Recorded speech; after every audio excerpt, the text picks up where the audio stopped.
Hello everyone, we are back with day 3 of the Prosperity Experience. I want to invite you to check out the link in the bio because I am hosting a complimentary Prosperity Roadmap workshop tomorrow from 10 a.m. to noon Eastern. And so if you cannot come, there will not be a recording. However, you will get access to an invitation to join the Prosperity Roadmap Bundle, which is a series of 6 videos and 5 ebooks to work through your money origin story, identify your money saboteur, your money blocks, your blocks to receiving, your money love language, and also to identify what areas of money wellness could be an opportunity for you. So yesterday, let me move back to Monday, we began by exploring the journal, what it's all about. On Monday, we journaled around what is prosperity to me. Yesterday, why are we committed to this journey? And today, the journal prompt for the 3rd day is when I think about my overall relationship to money, how do I feel? So let's dive into that.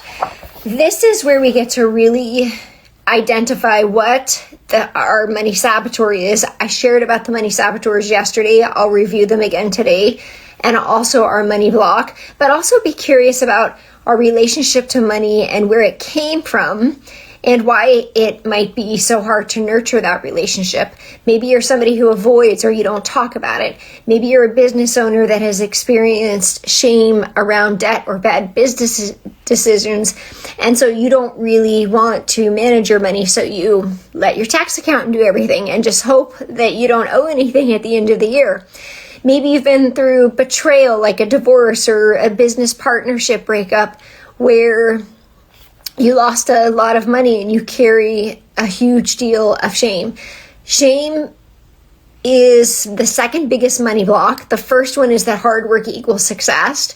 And so when we carry around that heaviness of shame, it's very disempowering. And what we need is to shift into empowering thoughts, beliefs, words, and actions so that we can shift from scarcity and saying that that isn't available to me and shifting those words, thoughts, actions, and beliefs into what can I create? How can I increase my capacity to receive so that I can invest in the thing that I want to move forward into the person that I'm becoming? So that you have the tools to answer today's journal. The link to purchase this prosperity book and journal is on Amazon. We'll drop that link below. I'm going to share with you the 7 money saboteurs and the 6 major money blocks. And not going to go quite as in detail as I did yesterday. If you want more detail on the money saboteurs, I invite you to look at yesterday's video. So the 7 money saboteurs, the people pleaser is the one who doesn't speak her truth. She barters, trades, and doesn't charge enough time for her money.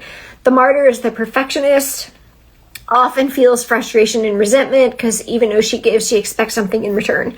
The fixer is the one who gives advice, seeks approval. She's often the know-it-all, so she's the analytical buyer and may not invest in herself because she has to know everything before she does. She doesn't allow herself to be led by her heart. The victim wants to be rescued, lacks trust, believes nothing ever works, breaks contracts and promises. The tyrant is the one who's very controlling and out of a place of scarcity where there's never enough, doesn't trust people, probably isn't trustworthy, and needs boundaries and space. The free spirit probably leads a little bit too much from the heart, dreams without worry or care, and needs accountability and firm truth. The saver, the 7th saboteur, is the person who buys 3 of everything and holds on to money and doesn't invest in anything. The 6 major money blocks, the first one is hard work equals success. I see this one the most probably because I serve women who tend to be high performing. And so they're really stuck in cycles of busyness and overwhelm. And they're really misaligned and they're not aligning their energy, time, or money with their values. The second one is that money isn't spiritual. So as a person who has supported healers and wellness practitioners over 15 years, I often see this in the wellness community or, sometimes even with yoga teachers, that money isn't spiritual, when in fact money is a vehicle for change. The third major money block is that money is evil. Maybe we learned from betrayal or some type of experience that there are people that do evil things with money in the world. The truth is that money is an amplifier. So when you, and I've seen this time and time again with my clients, when they receive more income, they become more of who they are. So it's important to know this, because if you're already an overgiver and you receive more financial abundance, you're probably going to continue to overgive until you know why. If you're a very greedy, selfish person, that will also be amplified if you receive more money. The fourth one is beliefs about wealthy people. Some of us have been taught that wealthy people are greedy or that we have to be born into money. The fifth is scarcity and shame around debt. Again, this could be based on past experiences, maybe bad business decisions as a business owner, maybe divorce, maybe betrayal. Maybe we invested in property or some type of program that didn't give back to us, or we didn't have the outcome that we wanted, and we have scarcity or shame around this. You have to be willing to move through that and be aware of it so that you can move forward as a conscious investor and not make decisions from a place of scarcity or mistrust. The sixth is that money is not aligned with my beliefs or values. And so this would be the thought that I don't need it, I have everything I need, when in fact, the more you receive and the more resourced you are, the more change you can create in the world and the more you can be in service to others. So what I want to close with as I leave you with this journal prompt is I want to invite you to think about what were some of the things that I learned about money growing up. What were some of the words that were said?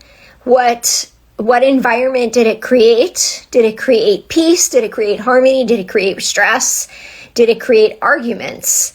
What were the words that I heard in my home? Did I hear things were, quote, too expensive, or we don't have the money for that, or you're asking for too much? What are the words that I heard when I was younger that formed my belief around my relationship to money?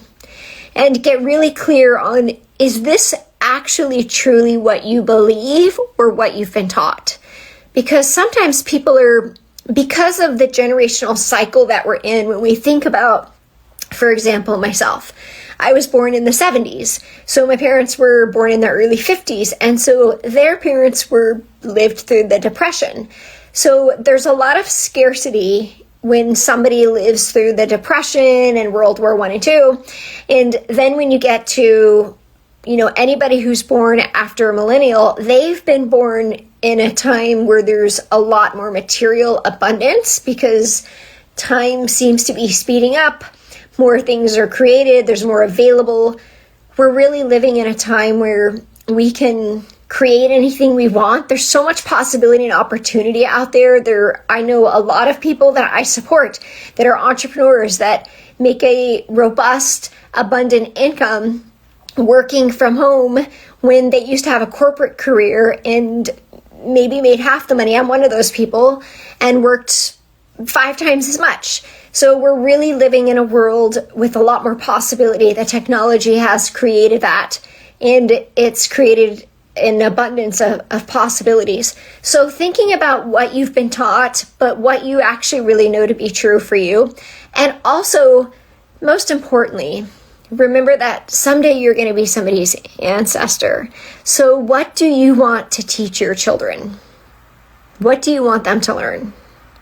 What do you want them to know about money? I have become very mindful of the words that I use. I try not to say something is expensive, because what I really mean is I don't see the value in what they're charging, which is what I should say. I never say I'm too busy, because I take ownership of my time, my money, and my energy. Hi, Roberta. So as I leave you with this journal prompt today, how is my relationship with my money? Identifying your money origin story, getting super clear on, is this story even mine? And more importantly, what do I want my kids, my community, what do I want them to believe? Because the words that I use now, the words that you use now, are creating imprints for them. So do you really want them to believe and to live a life that that where they believe that they can't have the things that they want or do the things they want because they're not able to see that there's a possibility to create something new to bring in that income? Or are you going to teach them that how you're driving home from work? Do you want them to think that if something isn't tangibly there, then the possibility isn't there? Or do you want to teach them trust and to be creative? What beliefs do you want to leave this life with? What possibilities are going to open up? And what do you want to teach your kids? What do you want to teach future generations? Are you here to expand that? Are you here to build some type of legacy, which doesn't have to be something big? It can be a couple of real estate investments. It can be a company that you build. It can be a book that you write. It can be anything you want. Or do you want to do that, or do you want to stay where you are, limited by what you're unable to see?